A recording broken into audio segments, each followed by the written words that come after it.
Ok, salut la team rentable, bienvenue dans cette section business. Aujourd'hui, on va te parler de comment financer sa boîte, comment lancer sa boîte, comment mettre les premiers euros dans sa boîte et faire en sorte de rester vivant après ça. Jingle.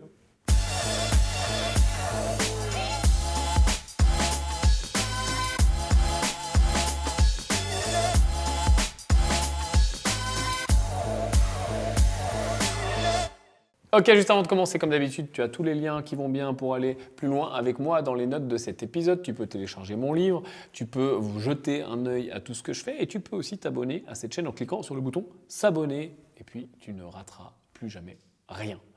Aujourd'hui, je vais te parler du seed, un grand mot qu'on voit parfois écrit un petit peu partout sur les sites qui parlent de start-up. Qu'est-ce que le seed? C'est tout simplement quand on va semer les graines de sa future boîte et c'est finalement le premier financement qu'on va mettre à l'intérieur, les premiers euros qu'on va mettre sur le compte de la boîte pour financer son lancement. Quand tu lances une boîte, suivant bien sûr ce qu'elle va faire, ce qu'elle va proposer, ce qu'elle va vendre, tu vas avoir besoin de plus ou moins de capitaux. Tu peux avoir une boîte qui est très lean, qui a besoin de quasiment rien. On met un petit 100 euros ou 1000 euros de capital social et puis finalement on va avancer 2-3 dépenses d'outils à 50 euros et ça va suffire. Tu vas avoir des boîtes qui vont être beaucoup plus lourdes en termes de besoins, en termes de salariés tout de suite, en termes de recherche et développement, en termes de besoins externes qui vont être beaucoup plus chers. Donc forcément, il faudra mettre de l'argent. Et tout ça va se passer au moment du seed, c'est-à-dire la préchauffe, le premier lancement avant même de faire appel à une éventuelle levée de fonds qui n'est pas forcément obligatoire. Donc voilà ce que c'est le seed. Qui finalement va mettre cet argent-là? De base déjà, le ou les fondateurs. Encore une fois, parenthèse, d'où l'intérêt de s'associer aussi pour cette partie-là, forcément.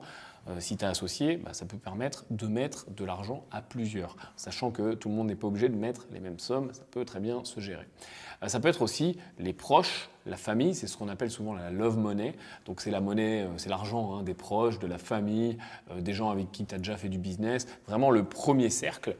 Et peut aussi y avoir éventuellement, c'est quand même plus rare, déjà des investisseurs dès la phase de seed qui croient au projet et avec qui tu vas pouvoir t'associer, qui vont mettre tout de suite une part significative de l'entreprise et surtout des capitaux significatifs pour permettre de se lancer. C'est souvent le cas dans les entreprises qui vont avoir besoin de grosses capacités de production comme les industries ou les entreprises où il y a besoin de beaucoup de R&D.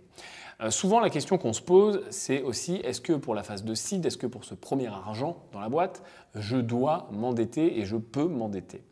Alors, ce n'est pas forcément quelque chose que je conseillerais et c'est en plus quelque chose qui est assez difficile parce qu'aller voir une banque avec un projet d'entreprise, tu connais la chanson, déjà on ne prend pas forcément trop au sérieux, c'est comme dans l'immobilier au début.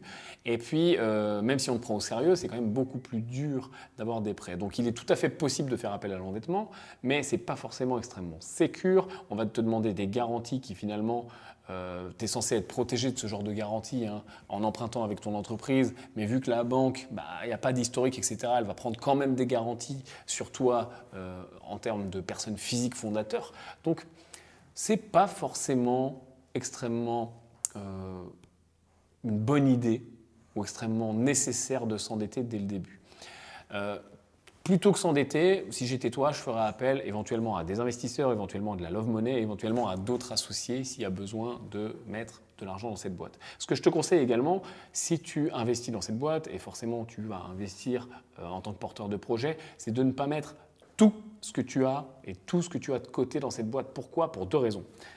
La première, c'est que tu vas être en insécurité. Je ne sais pas toi, mais moi, j'aime pas trop avoir tous mes œufs dans le même panier et de plus avoir de réserve et être en insécurité et me demander tous les jours si je vais réussir à survivre, si je vais réussir à manger, etc. Ça me met dans un état de stress et un mood qui n'est pas bien pour travailler. Et la deuxième chose, c'est que bien souvent, il va falloir que tu remettes.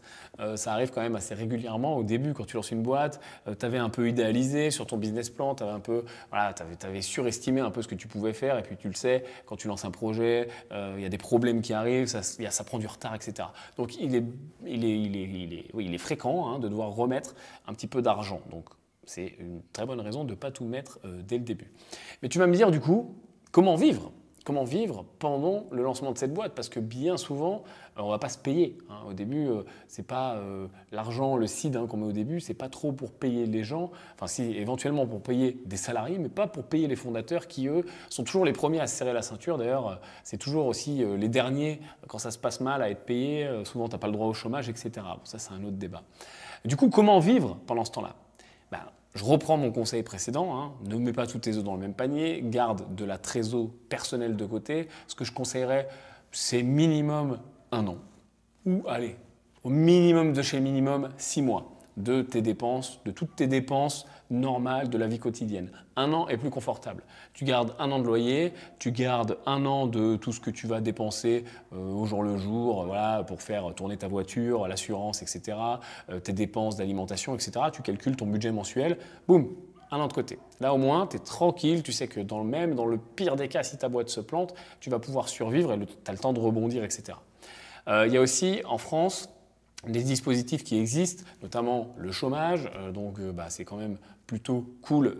Je motive personne à être au chômage, sauf éventuellement un chef d'entreprise qui voudrait lancer son projet et être plus en sécurité, parce qu'encore une fois, quand même, quand tu touches le chômage, ça te sécurise au niveau de ton cerveau de porteur de projet. Et puis, il y a plein de dispositifs que tu pourras retrouver, il y a l'ACRE, etc., qui peuvent te permettre de vivre pendant ce moment-là. Mais quoi qu'il arrive, attends-toi au début à avoir des moments difficiles. Encore une fois, monter une boîte, c'est pas les vacances, c'est pas du tout comme parfois on te le présente, tu sais, sur Internet, genre c'est tout beau, tout rose, t'inquiète, tu vas claquer des doigts, tu auras des milliers de clients. C'est pas ça. Il y a des traversées du désert, il y a des moments compliqués. C'est pour ça qu'il faut que tu sois préparé, il faut que tu sois renseigné sur ce qui va se passer et si possible, je trouve que c'est vraiment beaucoup plus simple que tu ne sois pas seul et que tu aies des associés avec toi, que tu aies des gens qui puissent t'aider et que tu commences à monter ton équipe, tu commences à monter ta Dream Team dès le début. Ça peut même être des prestataires extérieurs, mais en tout cas, quand tu n'es pas isolé tout seul dans ton projet, c'est beaucoup, beaucoup plus simple pour toi.